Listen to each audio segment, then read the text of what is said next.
Magandang araw ng Miyerkules po mga bayang karerista. Magbibigay na po tayo ng tip, giya at impormasyon para sa araw na to, April 30, 2025. Tara!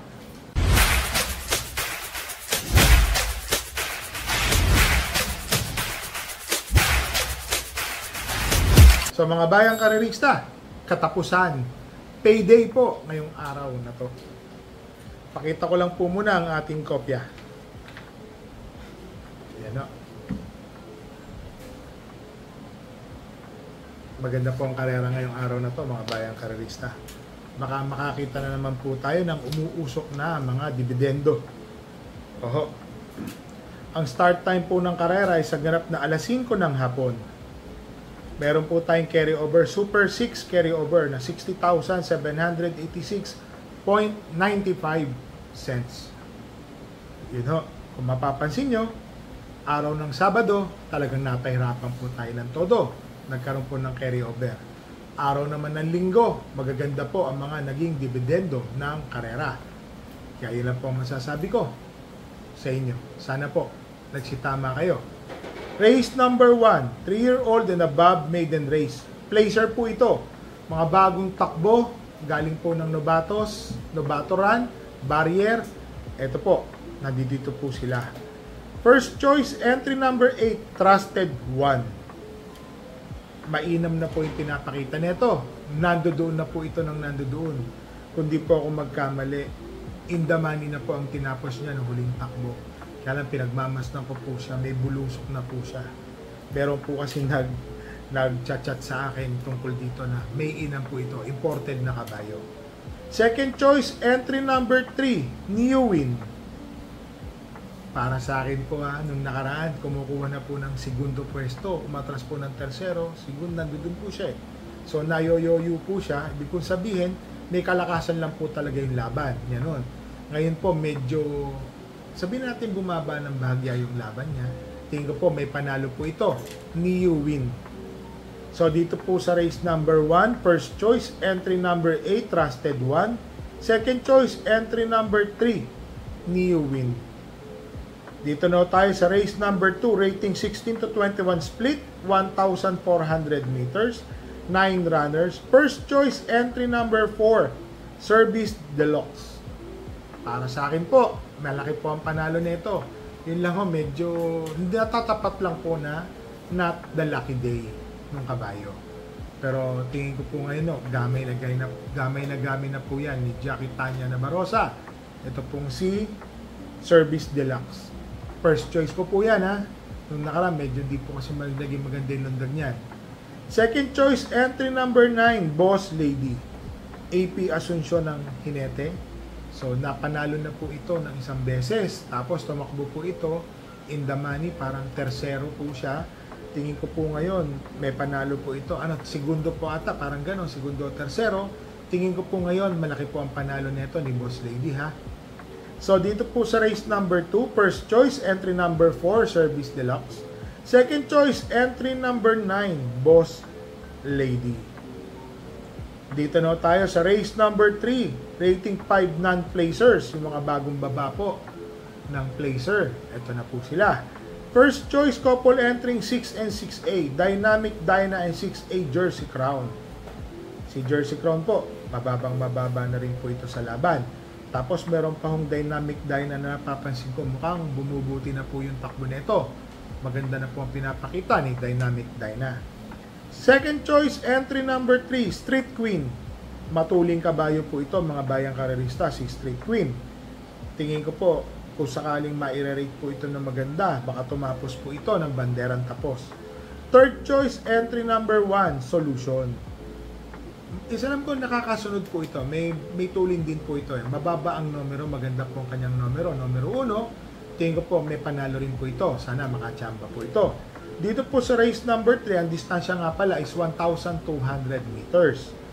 So ulitin ko lang po. First choice, couple entry 6 and 6A, Dynamic Dyna, 6A Jersey Crown. Second choice, entry number 3, Street Queen. Third choice, entry number 1, Solution. So dito na tayo sa race number 4, rating 6 to 10 split, 8 runners, 1,200 meters.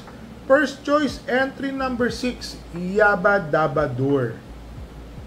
Na-scratch po ito nung last race, numero 5.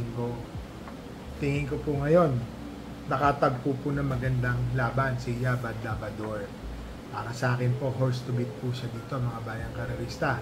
Alam niyo naman, si Yaba Dabadur, kung sino po ang tinalo niyan. Pagkakaalam ko po, si Don't Stop Believing, tinalo po niyan dati. Second choice, entry number 7, Asik Falls. Kundi po segundo, tersero po ang tinatakbo nito, always in the money, mainam na kabayo. Tingin ko po, may malaking chance po itong manalo. Entry number 7, second choice, Asik Falls. So dito po sa race number 4, first choice, entry number 6, Yaba Dabadur.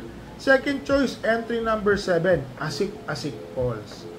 Dito no tayo sa race number 5, 1,400 meters, rating 6 to 10 split, 9 runners. First choice, entry number 2, matuling kabayo, Happy Kid. Na i-rate po ito na maganda. Pag ito po ay nakasunod ng segundong malapit, malaki po ang panalo nito. Second choice, entry number 6, Golden Petita. Ito pong si Golden Petita, magaling po ang hinete, si Ryan Base. Tingin ko po magaling po kasi magpalundag talaga si Ryan, lalo na sa mga dibokang kabayo. Tingin ko po malaki po ang panalo ni Golden Petita. May kabayo po tayo dito. Entry number 4, Hills Magic. Sana ho, makachambat, manalo. Medyo yung kabayo ko, hindi na po siya kagaya ng dating Hills Magic. Pero meron pa naman buti, may bubuga pa naman yan. Third choice ko lang po siya. Sana ho, makachamba po tayo dyan. So dito po sa race number 5, first choice, entry number 2, Happy Kid. Second choice, entry number 6, Golden Petita. Third choice, entry number 4, Hills Magic. So dito na tayo sa race number 6, rating 6 to 10 split, 9 runners, 1,400 meters. First choice, entry number 9, Kentucky Rain. R.O. Repe ang papatong. Para sa akin po, P.O. Repe pala, pasensya na. Si Repe, Jackie Repe ang papatong. Kentucky Rain, segundo po nung nakaraan. Dikit na dikit po yan. Hindi lang po nakalakpas. Ang lakas po ng remate niyan, tuloy-tuloy. Para sa akin po, lamang po ito, horse to beat po dito. Si Kentucky Rain. Second choice, entry number 5, Cherubim. Matuling kabayo po ito. Kung sakaling mapabayaan po nila to sa unahan, mababa na rin po sa laban. Rating 10 na po ito. Baka tumapos po ng karera. Merong tandaan nyo po nung kagalingan po nito, maning-mani po sa kanyang tiyempong 1.27 sa same distance po. So dito po sa race number 6, first choice, entry number 9, Kentucky Rain. Second choice, entry number 5, Cherubim. So dito na tayo sa race number 7, rating 11 to 15 split, 1,400 meters. Paratingan po ito First choice, entry number 4, Hot Rat Hearts. RC Tabor, mainam na kabayo po ito. Nananalo po ito, may tiyempo po ito na 1.28 medya sa same distance. Para sa akin po, pampremera ko po yan. Nadudun lang po kasi yung mga tinatakbong tiyempo niyan Makikita nyo, susungaw na lang po yan Bigla po magugulat na ng tayo. Rat Hearts, pag tinawag po, siguradong lalakpas at lalakpas. Second choice, entry number 11, Noble Promise. Matuling kabayo. Wala po akong nakikitang kasing tuling ni Noble Promise. Maganda po ang numero, nasa labas. So, pagbukas ng aparato, lalayo, sabay tutupi. Minamwestra ko pa ho. Kasi ganun po talaga karamihan ng instructions talaga. Nasa labas ka, maganda numero mo, tutupi ka ng konti. Malayo ka na, ektad ka na nun. So, second choice ko po yan. Para sa akin po, malaki po ang panalo ni Noble Promise. Naglagay po ako ng third choice. Di po pwedeng di natin ilagay ito. Entry number 6, Rainy Days.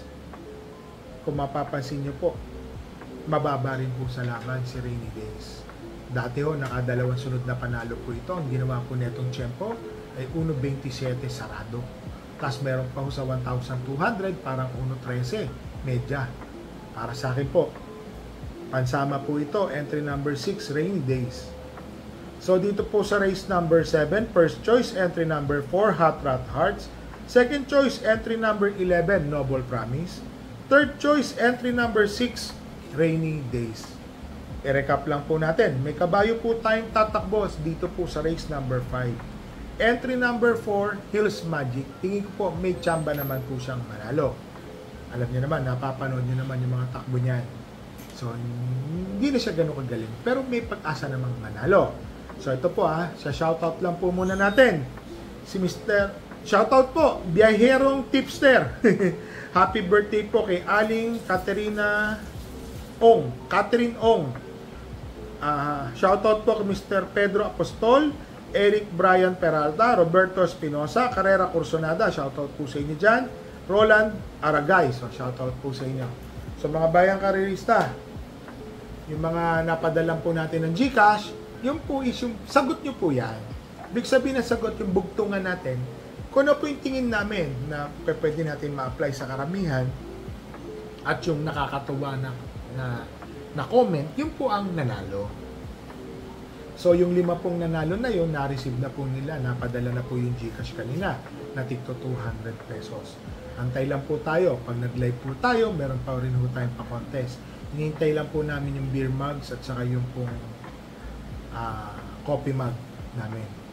So, mga bayang karerista, parati ko po sa inyong sinasabi at nire-remind kayo.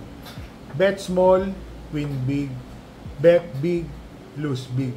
Ito pa, nalaman ko po sa sinabi namin kung sino po ang mas big time, sabungero o karerista. Lahat po na nagsabi mga sabungero.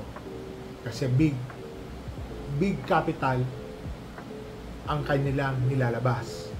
Sa pagtataya naman natin sa pangangarera, small capital, big dividend. Sa mga bayang karerista, dala po tayo ng payong at tubig na mainom. Medyo maalinsangan na po sa hapon, muulan. Mahirap po magkasakit. Sa mga bayang karerista, happy racing po and stay safe po sa inyo lahat.